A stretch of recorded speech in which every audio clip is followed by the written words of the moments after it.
Thank you once again. The FSO Skills Accelerator is a focus on AI and upskilling the vet sector, and we're bringing this webinar to you today with our founding partner, Microsoft.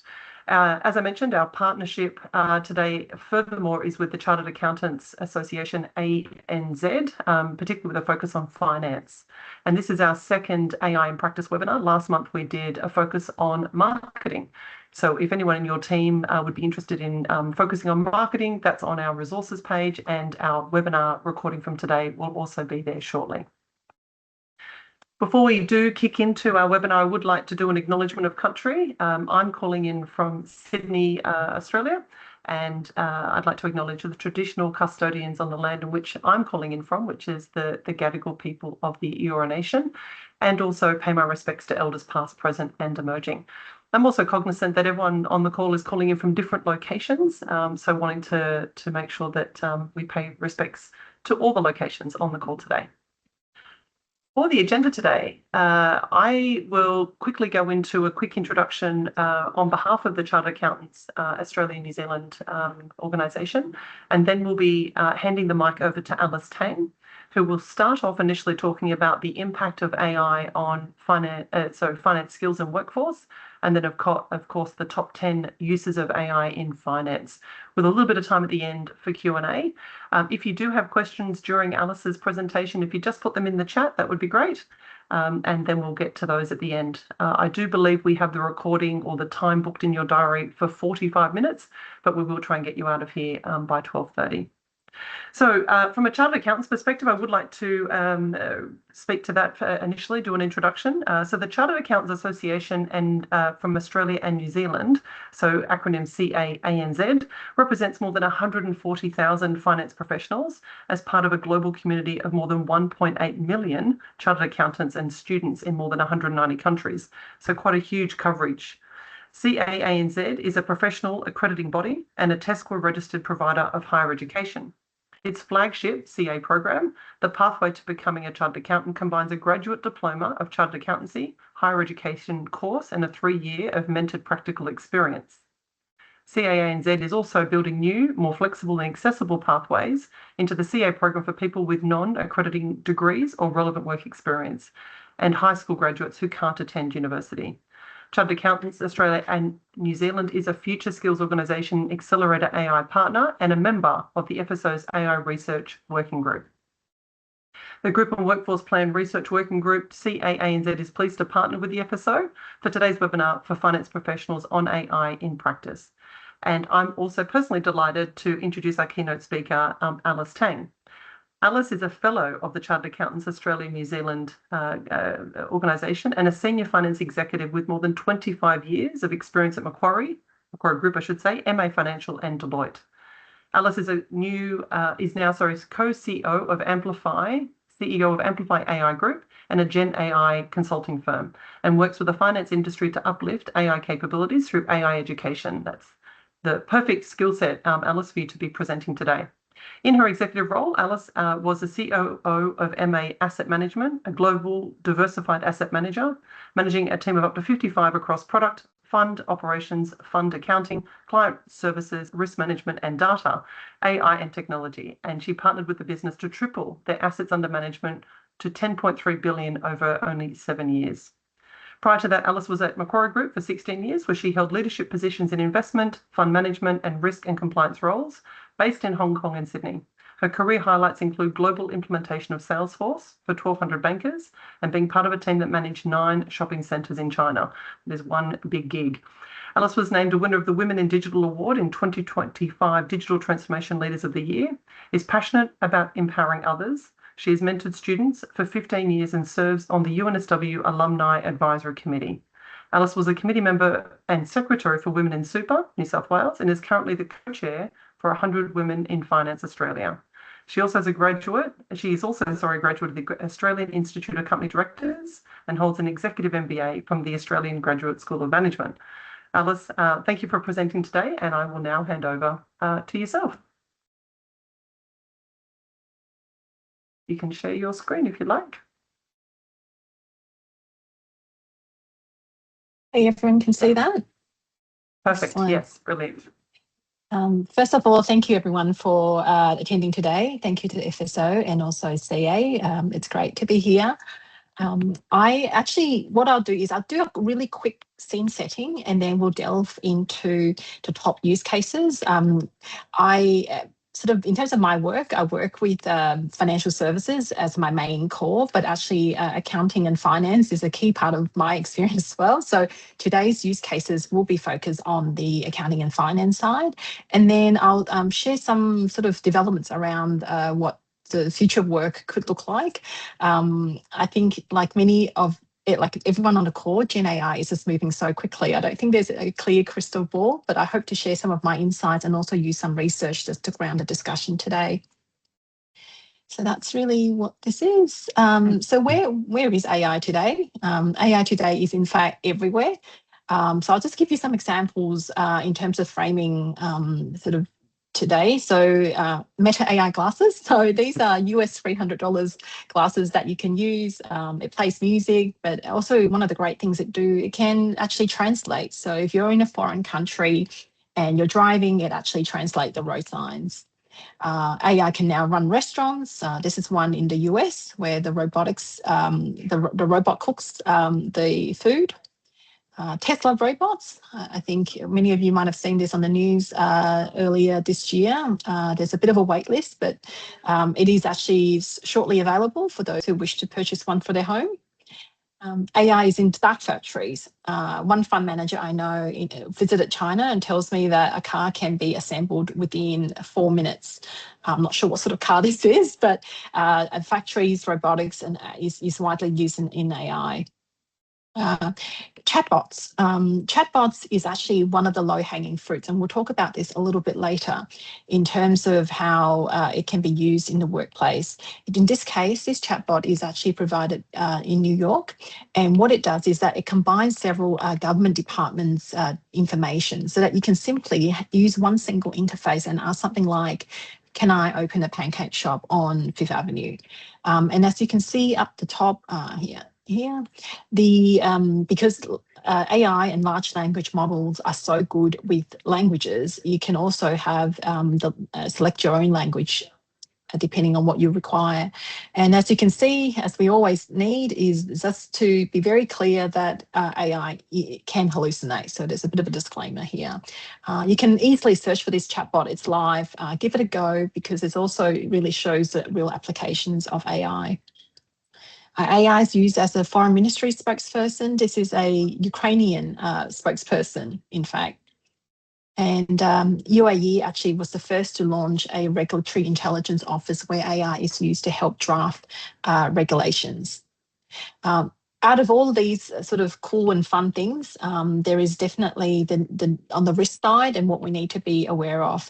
So this, I'm sure many of you have seen this, is the danger of AI with no guardrails. So in this case, it's an open source model, or renamed several times, now currently OpenClaw, and it's an AI agent, open source, that you can actually just download on your computer. But the danger is because it depends on how you sort of configure it, it can actually go rogue. So in fact, my co-founder was in the Sydney Morning Herald talking about this, and really just we've asked our staff not to download it. So AI, is it real or is it not? This is actually a page that shows some of the valuation of AI startups, and where some of them have very few employees, but is actually profitable. So there's really two sides of the stories, because on the one hand, we see reports like this, in this case, this one from the MIT, which says 95% of pilots are actually failing. And then on the other hand, you get a Wharton research where senior management is saying that they are seeing ROI from AI. And so external information is helpful, external independent research. In this case, this is in the banking sector, where it's a company called Evident AI, and they looked at what what are the leading firms doing in AI and ranked them. And it's great to see an Aussie company in the top 10 here. And the key thing that I do know, and I think it's in the press as well, Compact really focuses on, is around the AI literacy for their workforce. So we can definitely talk about that a little bit more later. So let's delve into the top use cases.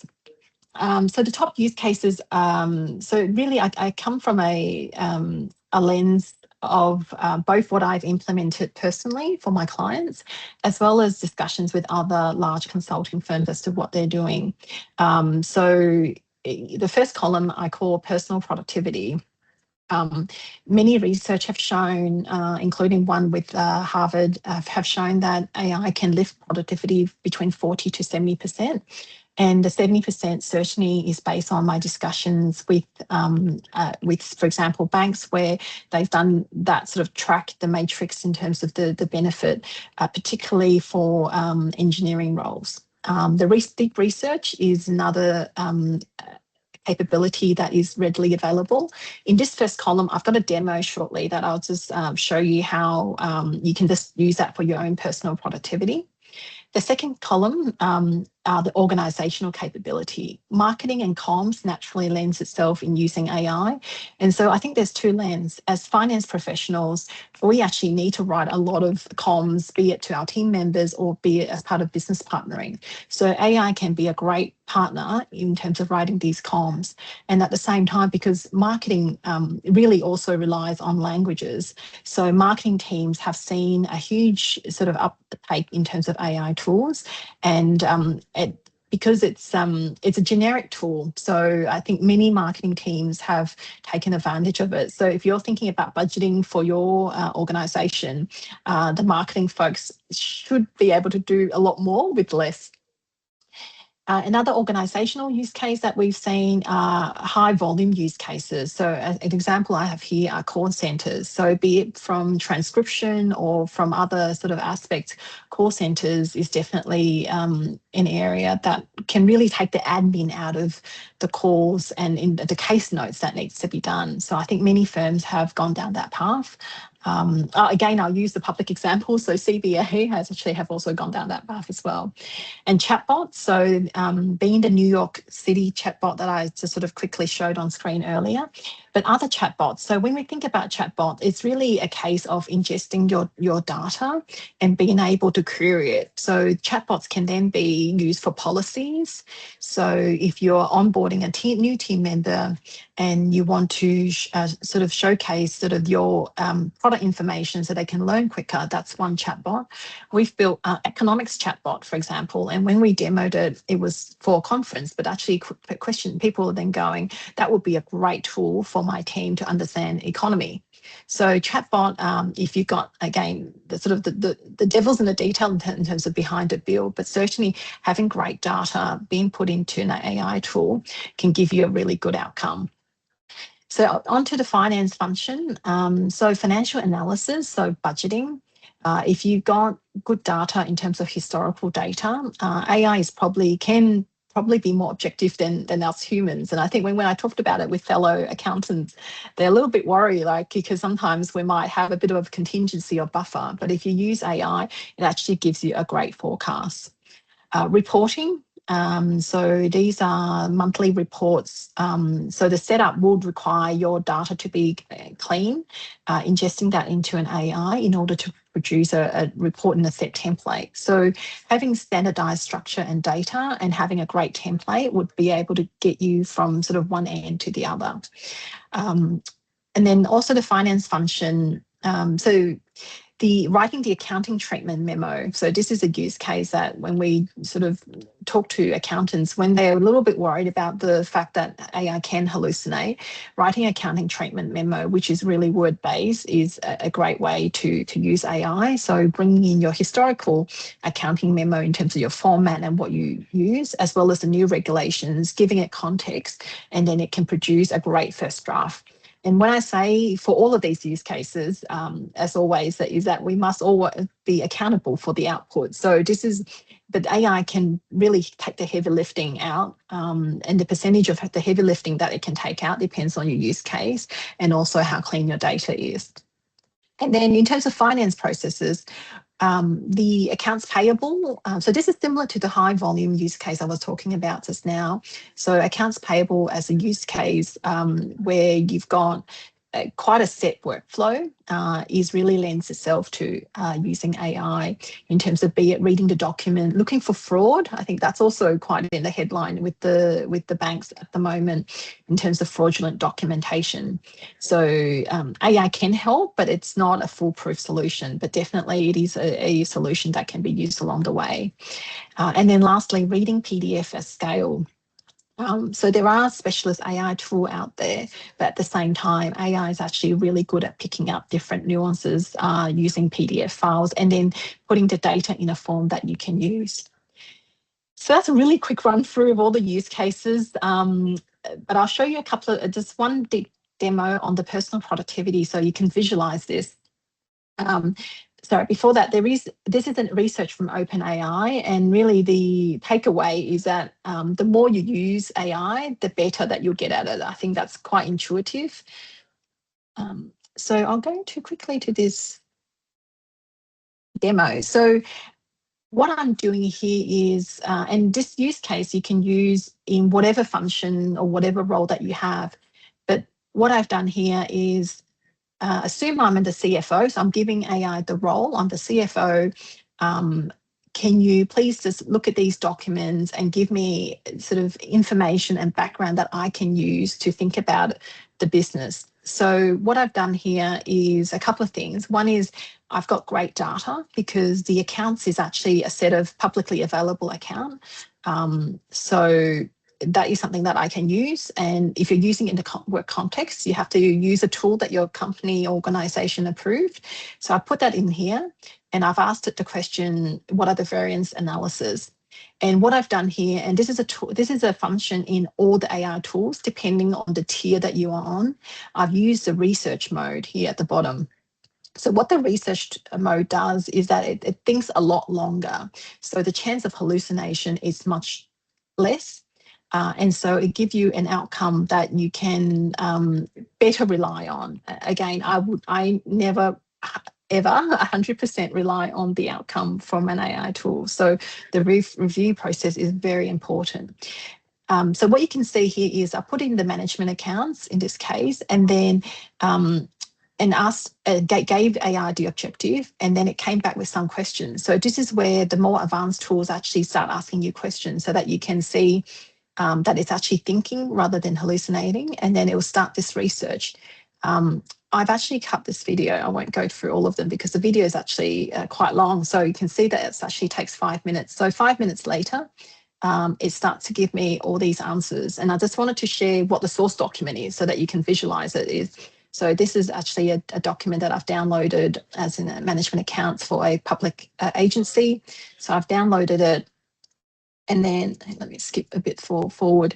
And what I've done is, because I'm asking it to compare the P&L, one of the things that I always do is to check, like either a deep check or a high level check to make sure it hasn't hallucinated when it's giving me the information. So I can quickly check based on the totals, which is what I'm doing here, and they look right. So I know that it has actually done its work. So that's the check here. And so the next step that I did is I asked it to sort of give me a little bit more information in terms of the financial sort of status.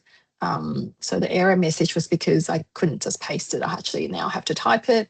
So, you know, so this is great for research if you were going into a new job, or sort of in my case, I was an audit professional for 10 years. So really being able to get up to speed with where my client is at is an important part. So the steps been, it's done its research, it's thought about the documents I've given it, I've asked a few questions, and now AI remembers the work in this chat as to sort of what I'm asking, and then it can do some further work in terms of coming up with the priorities. So, and then I'll just skip to the last one because that is still quite long. So because it's doing research, each time it's thinking, it is actually quite long. So it's given me 6 prioritized area, acting as if I'm the CFO, but also if I'm an auditor, understanding what this business is, then I can say, actually, these are the sort of key risk area that I should have a look at. So this is a really quick example as to how the combination of personal productivity and also the deep research capability that AI is really good at. Yeah, and then you can still, like if I was the audit general, what are the heat maps? So you can keep going and sort of let it query. I won't show all of that. So that's probably the one big bucket. There's probably two other buckets outside of the top 10, I want to quickly touch on. The first one is multimodal use. So using a voice model. I don't know if everyone has tried this, but this is quite helpful, especially for those on the go. My co-founder actually talked about this in AFR, where he gave the example of when he was cooking noodles. So because AI hallucinates, so the best way to reduce hallucination is to ask AI, what are the key questions that you need to ask me so that I can give you the knowledge so that you can write this report. So that's sort of how he did it, and he used the voice mode. So that's worth a listen for those who's interested in this. And then the last thing I want to touch on is the idea of AI agents. So there's not many great AI agents out there, but this one, in this case, it's a Chinese tool, is that you can give the source document of financial statements and the working papers, and it can do a reconciliation. So we can also talk about AI agents a bit later, but essentially AI, there's very few good AI agents. OpenAI probably has one of the better ones, but this is, in my mind, sort of what's coming later on. So I've really rushed through that part, but we can take Q&A later. So I'll just lastly touch on job impact data. I think there's a lot of discussions around how AI is impacting jobs. But if we look at real data, and this is real data from the US, which talks about the number of open roles. So they did this last year, and really since when ChatGPT started, this version of ChatGPT, the only groups that have been more impacted is really the early careers. And I think that's definitely something that we see even in the latest report. This is the one that was surfaced on the weekend. Anthropic actually wrote it, and they talked about which roles are more impacted. And I think they definitely observed that the young people, because they also checked against the job impact data, the young people, the entry level is probably more impacted at the moment. Based on their work. Their work also then covered what is the current feasibility of AI in terms of different roles. And the report itself is interesting. I don't love that graph. I think many people commented on using that graph. But the report then talks about the different roles that are really impacted by AI. But as you can see, and I think many people then go, actually, Claude and all the other AI companies are recruiting lots of programmers. So how does that sort of gel with reality? And I think the reality is that making AI work is not easy because, be it your data's not there, be it so AI literacy is not there. And then I think in Australia, we think about things like data sovereignty, among other things. So making it really work, I think we've still got a long way to go in terms of like wholesale impact, but it certainly is very topical. And I understand the business summit this week or last week also talked about this. So I'll just quickly sort of jump to what I see as the conclusion. And I think that's why many of you are on the call today. So this is a report from OpenAI, and they talk about AI fluency as the basis of any AI adoption. And I think that's really what we have found ourselves. We did a report, this is for financial services. We did a report last year, and we interviewed a sort of regional-wide C-suite, and really the progress is not as quick as they thought that it would be. And I think in instances where you have that AI literacy, it is the most important thing that you can do in terms of for your team, the organisation, and then working out where to from there. So that's my key takeaway. Firstly, accountability must rest with each of us. AI, there's no outsourcing of that accountability. So we must remain accountable for the output. AI literacy is ongoing education for everybody is really important. And then your people remains the key. So that's really a quick, sorry, I've almost gone to past. So hopefully that's a quick run through as to what I'm seeing in my work, and hopefully that sparks some conversation and inspiration. Thanks, Alice. I really appreciate that presentation. I'll just throw up our slide as we go into Q&A, just our also our measuring slide from today's webinar, so people can have a chance just to give us their feedback. But really, the room is now open for questions as Alice is online. Feel free to throw them into the chat or come off mic, put your hand up, whatever suits. And if you do have a chance to give us your thoughts and feedback on the session, that'd be great. Tiff, your hand's up. Hi, Alice. Thank you. That was great.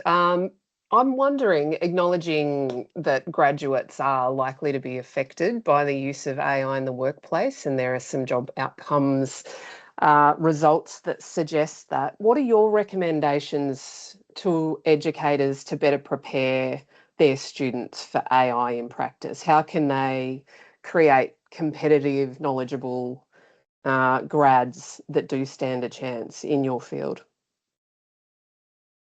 With respect to AI, of course. Yeah. So actually, I've done some lecturing at universities, and I do acknowledge that when I, sort of lead these lectures, all of the attendees, all of the students already use AI 10, 20, 30 times a day. I think they are really the leaders. So that's the thing that we should harness. The accountability piece, I think, because I come from the audit culture, so the accountability piece is something that I think we need to lead, and sort of questioning AI, and the ability to question it, ability to frame the question so that you can get a more accurate and more meaningful outcome is the key thing that we need to train our young people. I've got 3 kids of my own, so and 2 at uni. So I'm actually quite conscious of this. So I think the next generation of people needs to be sort of focused on that learning and curiosity, because the world's moving so quickly. Have to be focused on problem solving, because the problem isn't going to be as straightforward. And obviously the communication and people aspect, I think, are key. And I believe when employers are looking at graduates, they're actually trying to test all of these things. And so much like universities trying to move on to paper and pen writing, the sort of interviews often will come into the office. You might have prepped something using AI, but come into the office and present. So I think it's a combination of sometimes going old school and then look at the new skills. Thank you. There's a great question in the chat from Joanne. Joanne, are you there? Would you like to ask it? Sure. So thank you, Alice, first of all. Good session, some good overview of the various tools out there. I am a user of Manus, even though I'm concerned about the security and other issues associated with that. But so my question was really around about the use of small language models rather than large language models in finance, and whether or not, what's your take on that? Do you think that that's something that we should be looking at? And regardless of whether it's large language models or small language models, what kind of training do you think is needed to ensure that security issues are being addressed? Yeah, so small language model is something that we have seen some organisations consider and implement, and I think they are great for a number of reasons. One is you can actually host it yourself, so that sort of gets away from, I'm sending my data out, I don't know who's going to use it. So definitely choosing a small language model depending on your needs is something that we have seen and we do recommend. Training, I think, is a big thing. I think it is also almost like a part of our lives now, and that's so I think the ongoing training is really important, and all of the ongoing training must come up. It must have sort of a daily reminder of some sort about the risks. So the risk of hallucination, the risk of what data you've put in, I think that's really fundamental. And I know many organisations have that as a compulsory requirement before giving any AI tools. The challenge is probably just to, how do you upkeep all your training. So be it on the sort of offensive side, but also the defensive side, because certainly the sort of its capabilities changing so quickly. So keeping up with both is actually a challenge for all of us. Yeah. Thanks, Thank Alice. you. We also have another question. Thanks so much for your session. What is your feedback about China's AI capability, for instance, DeepSeek? Yeah, so China has this have a great ecosystem of AI models. So, you know, we are worried about the geopolitics or how the data is used, but it's actually really quite world leading. So if for those who are interested to take advantage of their models, so they've also got a couple of really world-leading models, and they are open source. So depending on your use case, you can potentially use something like Perplexity. Perplexity actually allows you to choose the option of using DeepSeek. DeepSeek is definitely one of the sort of outstanding model. Another one is Kimi K2, also from China. I just saw a demo within the team where they generated a whole economics report based on using that. So I think Australia really would miss out if we don't consider Chinese models. I think the concerns for anyone who has concerns with using US or Chinese models or any other models need to be addressed. Awesome. Just remind everybody that is on the call still just to take a moment to give us feedback on today's webinar. That would be great.